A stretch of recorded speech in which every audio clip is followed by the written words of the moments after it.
Continue. Let's talk about Israel preparing for a possible ground assault on the southern Gaza city of Rafah. As Israel prepares for a possible ground assault on the southern Gaza city of Rafah. Deborah Pat is in East Jerusalem with more on that part of the story. Deborah, good morning to you. Good morning. For more than 2 months, Israel has threatened to send troops into Rafah, but even without such an operation, it is still under daily bombardment.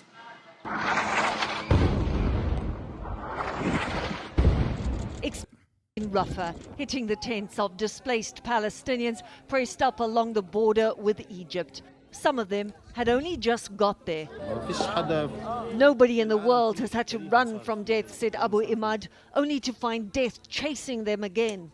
Under pressure at home over U.S. policy on the war, Secretary of State Antony Blinken said they are investigating allegations of human rights abuses by Israel in Gaza. Do we have a double standard? The answer is no. The answer is no. Dude, come on. Who is that for, really? Like, who the fuck believes that? The only people that believe that America doesn't have a glaringly obvious double standard for Israel are people who already love Israel. And even most of there's like 8 people, bro. 8 fucking people who don't believe that. I think the people that believe that America doesn't have a double standard with Israel are like very specific, extremely online, Reddit adjacent, NATO loving liberals. You know what I mean? I don't think that there's anyone else out there, like, because those who are ultra nationalist Israel defenders think there is a double standard with Israel. That double standard is anti-Semitism. Biden is not personally executing Palestinian children, and therefore he's anti-Semitic, right? Like, those who are super far right on Israel already think that Biden is anti-Semitic and not a valuable ally to Israel, not a good enough ally to Israel. So those guys are already fucking gone. They're insane. And then I guess, like, on the other side, there are people who find the truth and recognize that there is a massive double standard.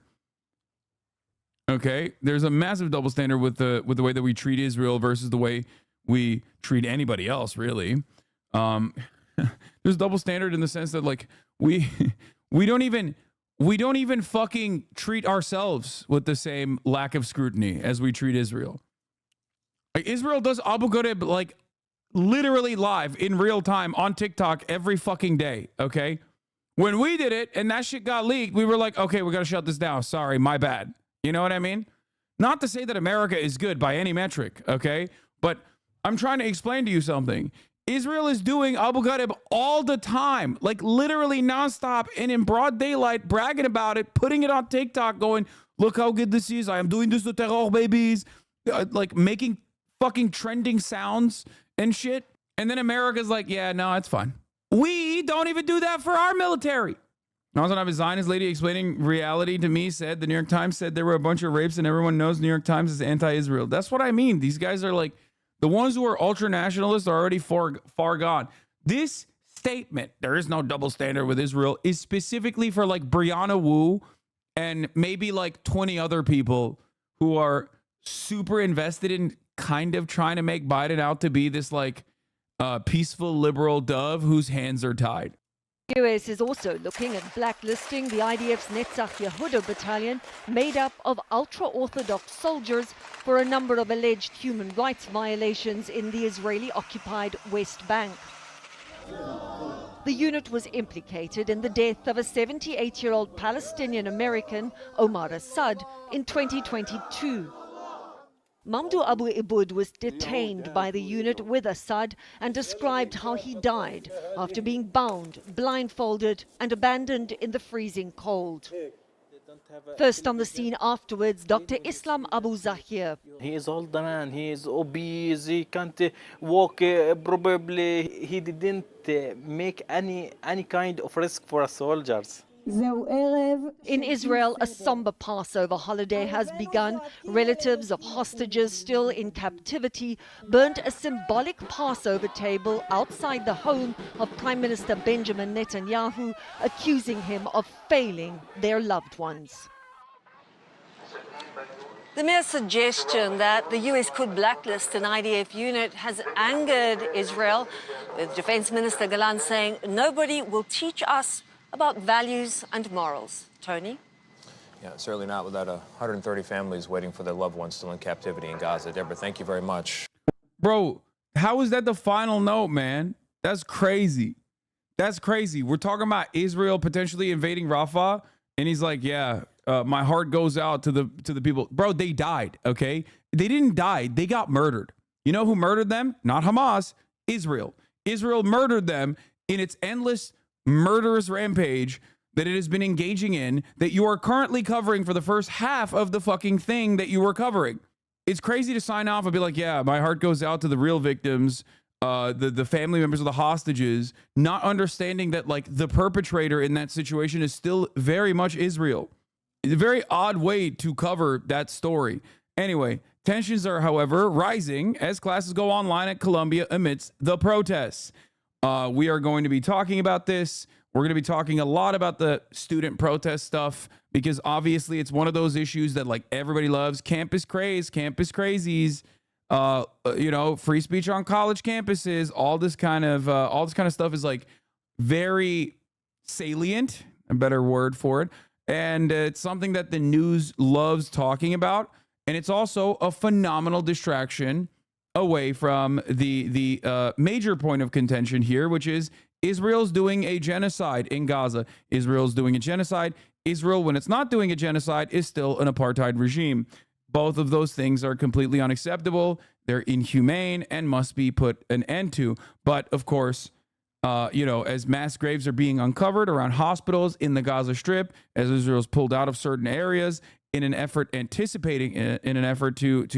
invade Rafah, which was the final area that all the millions of remaining Gazans were pushed into. The media, of course, will hyper-focus on this dumb shit.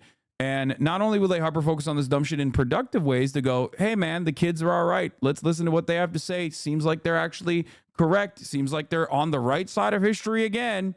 You know, like they were during the anti-Vietnam War protests. They were on the right side back then as well. They were on the right side of the anti-war protests during the Afghanistan invasion, during the Iraq invasion, again and again and again and again. They've always been on the right side, which we fucking love looking back at 20, 30, 40, 50 years later and going, they were so fucking smart. They were so brave for doing that. We love them. We love them for doing that. But right now, fuck them. Let's kill them right now. Right now, while they're doing it, we should kill them. We should fucking Kent State them over and over and over and over again. We should send in the National Guard. Send in the National Guard. Send in the police. Send in drones immediately. It's like so funny that there are dudes who are literally being like, let's do Israel shit to American college students on American soil that are criticizing Israel doing Israel shit in Israel. Widening unrest at college campuses across the country amid the Israel-Hamas war. More than 150 people arrested protesting at NYU overnight, and security heightening at Columbia. Stephanie Ramos is there and joins us live right now. Good morning to you, Stephanie. There's something also very funny about this entire process where like people are either hysterically or in a very cynical way trying to be like, these students who are protesting against the apartheid, against the genocide, are the Nazis, which includes, of course, Jewish students as well, and that they are harming the safety and security of our Jewish students, which, once again, ironic because there are Jewish voices that are at the helm of these anti-Israel protests. Mark Ruffalo fell for the bait, fuck the media. I cannot begin to tell you how angry I get at these fucking squishy libs who constantly go, oh no, did they find a placard that said Hamas is awesome and we love Hamas? Well, throw the whole protest away. Anti-Semitism is unacceptable. It's like, what are you saying, bro? Why would you ever capitulate to the other side's cynical attempts at trying to bastardize valid anti-war protests? It makes me so fucking mad. Think, man. Think for like 3 seconds. What do you think is going on here? Do you think it's all of these students, including Jewish students, that are just like getting together and being like, yeah, we love anti-Semitism. We love anti-Semitism. It's our favorite thing to do. That's why we're so up in arms. I hate that. Why? Why the fuck? Anyway, let's continue.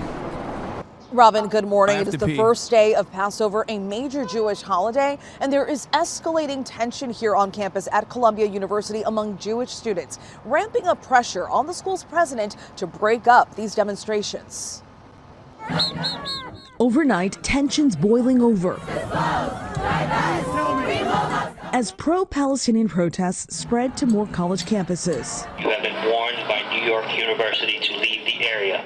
Police in riot gear taking down this encampment at New York University, arresting more than 150 people, including students and faculty. Shame on you!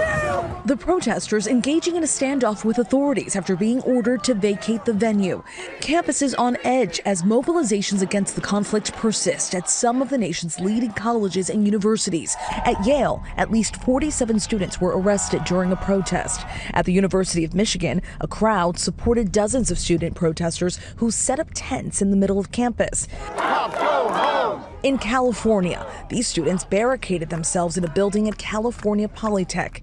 And in Boston, students from MIT, Tufts, and Emerson also set up pro-Palestinian encampments. Security heightened at Columbia University, where student demonstrators pitched tents at the center of campus. The encampments still in place this morning. Classes there going virtual Monday.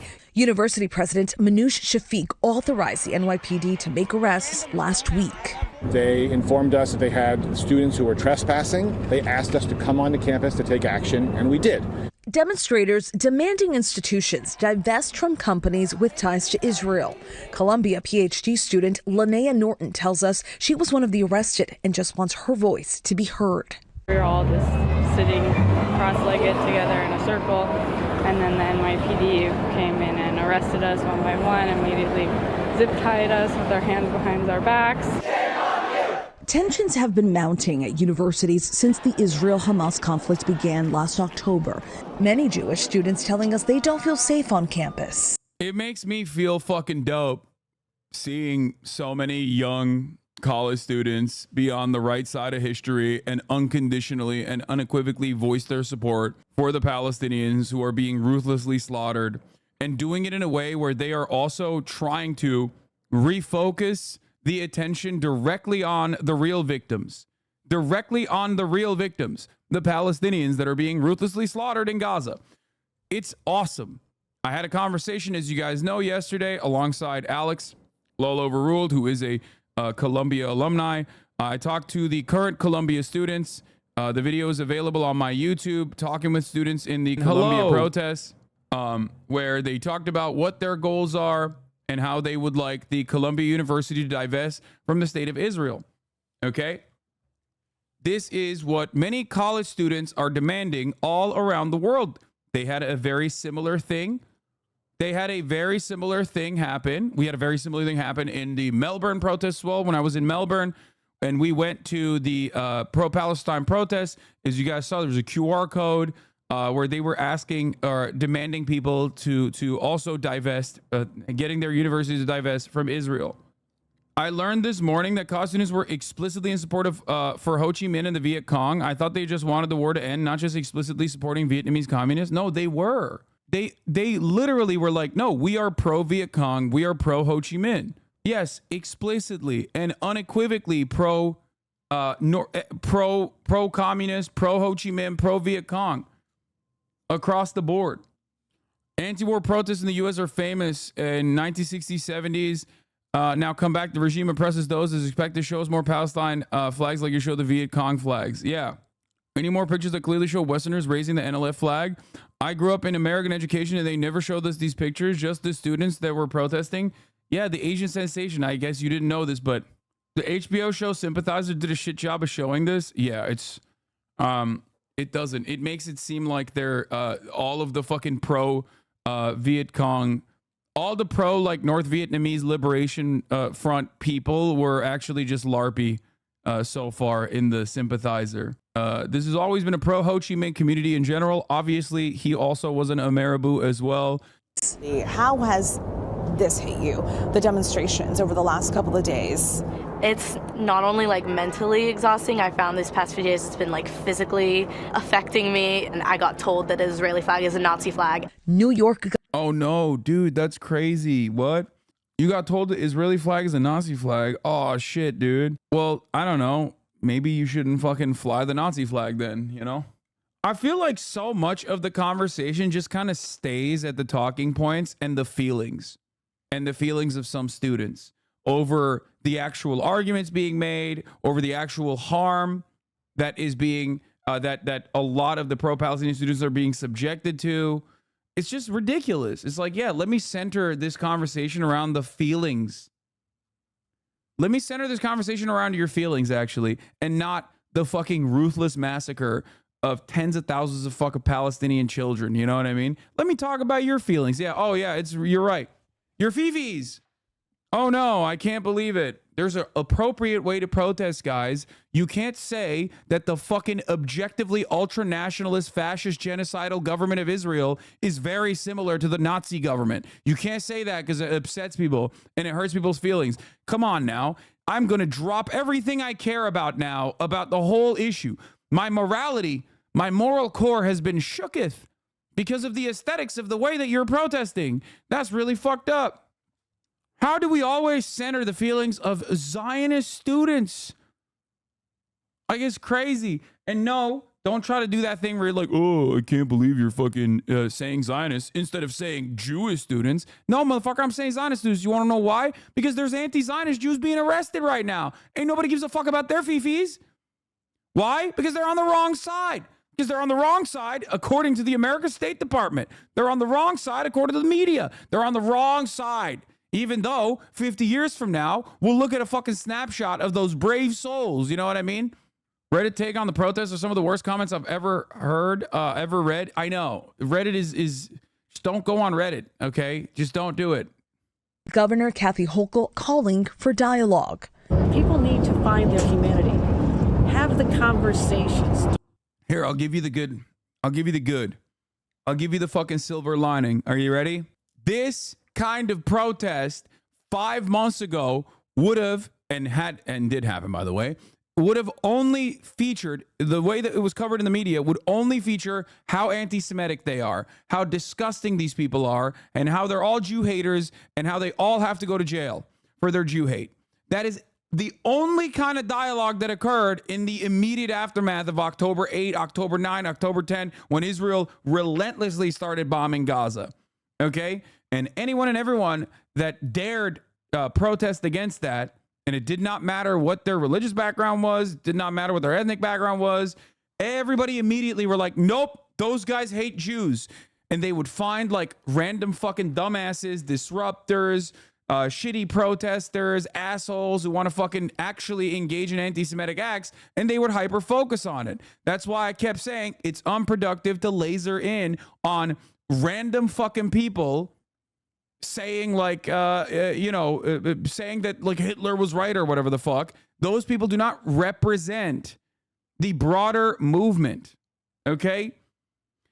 But like I said, notice how even Kathy Hochul, however the fuck you say it, is basically like, well, let's not get a little ahead of ourselves. Let's have a dialogue instead of being like, these are Jew haters. We have to kill them. You know what I mean? It's obvious that the discourse has shifted. Obviously, at what cost? Well, the cost is tens of thousands of Palestinians ruthlessly slaughtered.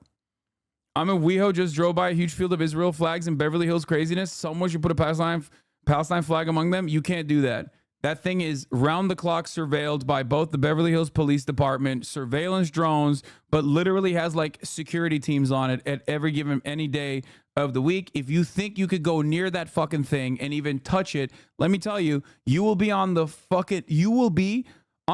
cover of every local newspaper like that. Okay? They will call you the #1 anti-Semite. Like they will be like, Hitler couldn't have thought about being this anti-Semitic. Okay? If you think that you're going anywhere near that in Beverly Hills, you are the most delusional motherfucker on the planet. Do not go near that thing, okay? Do not. Talk to each other.